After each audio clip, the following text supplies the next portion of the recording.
Hello and welcome to Cahnmann's current event, Roundtable. Today we have a very lively discussion and we have three wonderful guests. We'll be talking about Israel. Our guests are both very liberal, very independent, and a little bit more right-wing. So we have a real good combination of three wonderful guests. I would like to introduce you to a welcome back, first of all, to Michael Zanto, our political analyst, who's going to keep us on the straight and narrow and make sure we're on the right path, like always.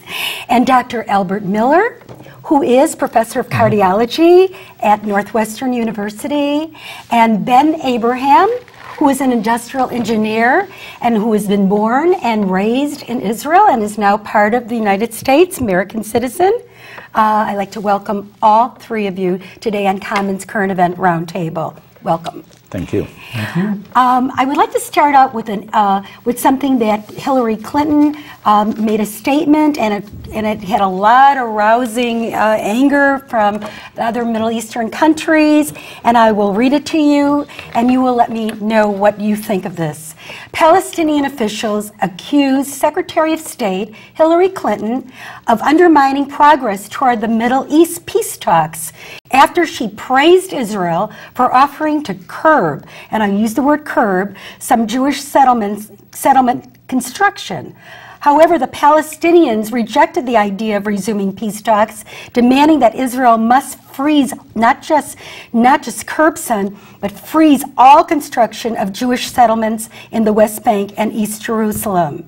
And similar settlements were voiced by Jordan and Egypt, the only two Arab countries to have peace agreements with Israel. What's going on here? And I think maybe, Ben, that since you're an Israeli and you understand the settlements a little bit more than most of us, can you talk a little bit about the Jewish settlements and why should they be frozen, or like to freeze all of it, or should they just curb some of the construction? And I understand there's different types of settlements, so maybe you can inform our studio audience what it's all about. I will relate first to what Secretary of State said, and especially to the Arab reaction to that. Actually, she was right. Israel stopped building any new settlements. All what they said they'll continue are about 3,000 buildings or homes or apartment buildings, which they already approved and started long time ago in the bigger settlements, not even new settlements. And Netanyahu from the very beginning indicated that he will continue just to finish them.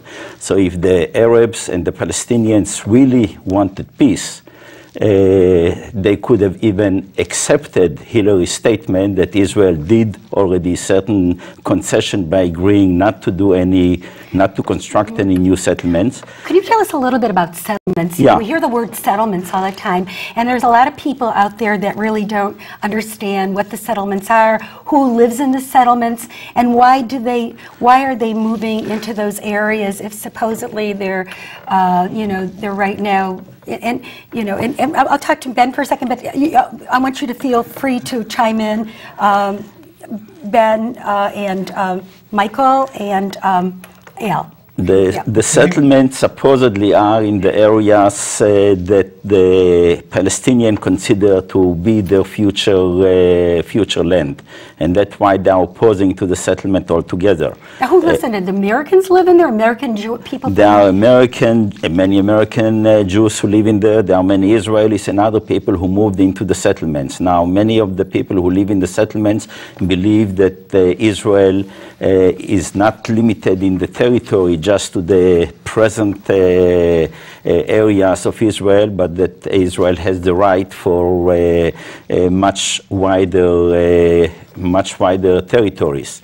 Now, I found it really interesting. You said that the Palestinians consider the settlements part of what would be a future Palestinian state, but in fact, many Palestinians consider all of Israel part of a future Palestinian state, and they consider it usurpation. On the other hand, the Jews were kicked out of the West Bank in 1948 when the Jordanians took the land. So I don't recognize the fact that Jews should be prevented from living outside the 1967 borders necessarily, that there's some absolute prohibition against Jews living in part of what was the historic land of Israel. There's an issue here of what does one do to get peace.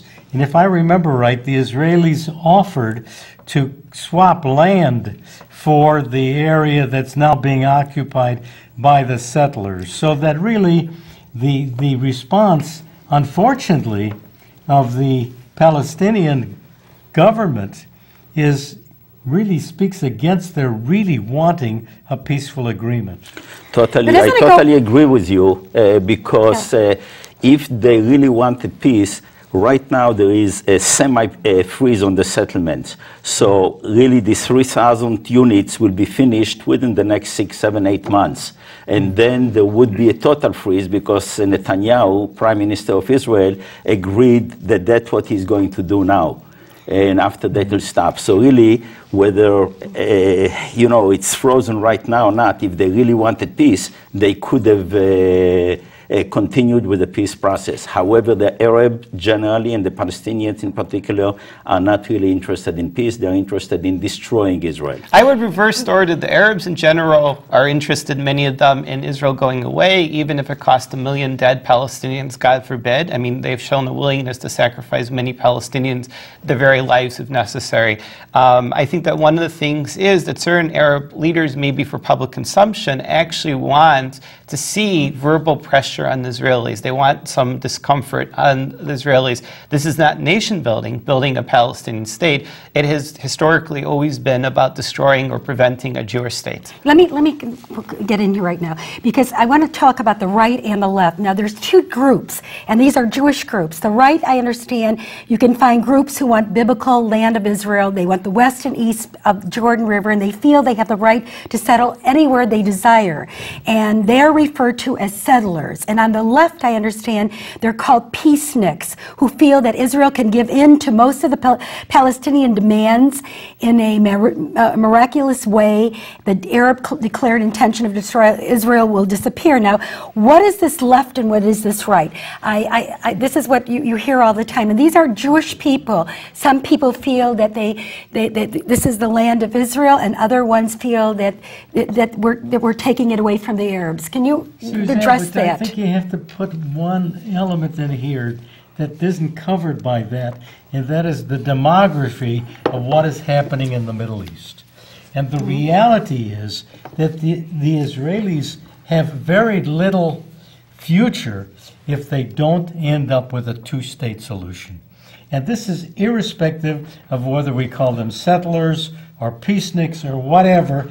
Ultimately, the only way to deal with the demography is to have a two-state solution. Ben, do you agree with that? I totally agree with that, because really right now there are approximately 7.5 million people in Israel proper. About 6 million of them are Jews, and about 1.5 million are Palestinian Arabs, or Israeli Arabs. They are not Palestinian, they are Israeli citizens. There are about 4 million Palestinians who live in the territories. Now, if we want to separate and create two separate states, one Israeli and one Palestinian, then there may be down the road a problem, because the number of Palestinian Arabs will overtake the number of Jewish Israeli people. So you're for a two-state solution? I'm definitely for a two-state solution. Furthermore, I would say that most Israelis would like to create a two-state solution. There are a small minority, probably in a few 100,000 of those who live in the territories and others who support them, who would like to see a much wider, larger Israel. And they do not believe that the Palestinians should be there. But I totally agree with what both of you said.